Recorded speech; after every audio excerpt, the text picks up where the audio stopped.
Hey there everyone, welcome back. Hope you're all doing well. I'm John at Questmarker bringing you another video game review. So have you heard about Reigns?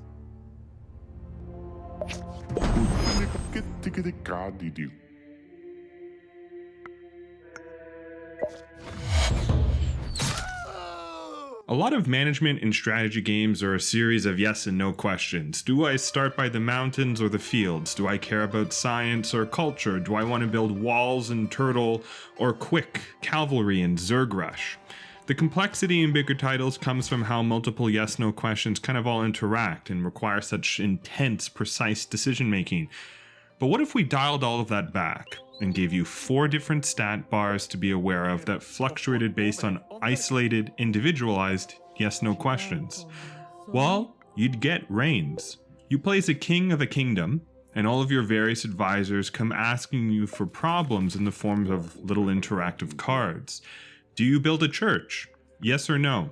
Yes means your influence with the church grows, but no might mean you have more money in your treasury. Do you decide to invade your northern neighbor? Yes might deplete your military, but no could mean the north might invade you at an inconvenient time.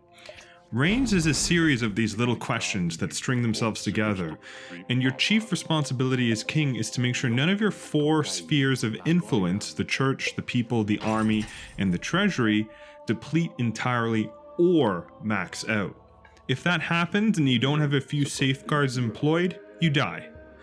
And Reigns is sometimes, or perhaps all the time, really a game about how much disaster you can get yourself into. In fact, that's almost the best way to play the game. Because Reigns isn't a complex or intricate title, I would say. In most places, this game is only going to cost you a few bucks. And that should be a good indication of the depth and longevity of this game. I've played Reigns for about 3 hours and have reached the 1800s, and I've been struggling to continue further to reach that second millennia achievement because I think at this point, Reigns has run out of gas. Everything in the game boils down to a yes or no question, but you can trigger different events that can shift the game in certain directions. Going on a crusade, for example, or entering the dungeon beneath the castle. You can also build certain structures that delay death when you run out of particular resource, and these structures can carry over from one life to another. These are important considerations when you start encountering some of the more difficult achievements of the game, which is one of the 2 systems that wants you to keep playing. You want to unlock the second millennia achievement, for example. The other system, of course, is finding the most elaborate and gruesome ways to die. Both the achievements and the memento mori are fun little hooks that keep you playing and try to do the most ridiculous things in Reigns, and pushes you at times to act with reckless abandon to see what kind of hilarity ensues.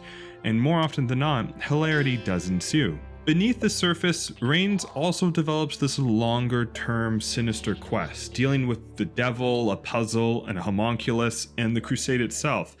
I won't spoil it, but the problem with this design, or this for me, is that frankly, it just wasn't a whole lot of fun. To me, it was trying to get into the mindset of being just a total jerkface as a king and seeing what chaos I could ensue. The most boring parts of the game were when you were trying to be even-handed in your decision making and your resource management.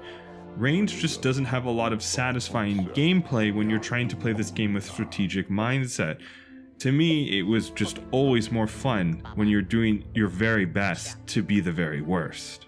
So all in all, Reigns is a fun title for 1 hour of gameplay. It's just okay, maybe for 2 hours, and it starts to get a little more tedious as you hit that 3 hour and beyond mark, because you used to relish in the decision making, and now to get certain deaths or certain achievements, it becomes more so trying to find a sequence that you have to respond to in a precise way, which kind of just dilutes all of the fun out of the game.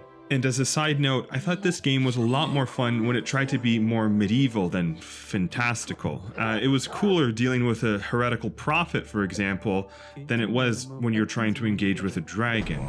There was some dark comedy at some parts, like when you were interacting with the dungeon skeleton or sometimes when you were on a crusade.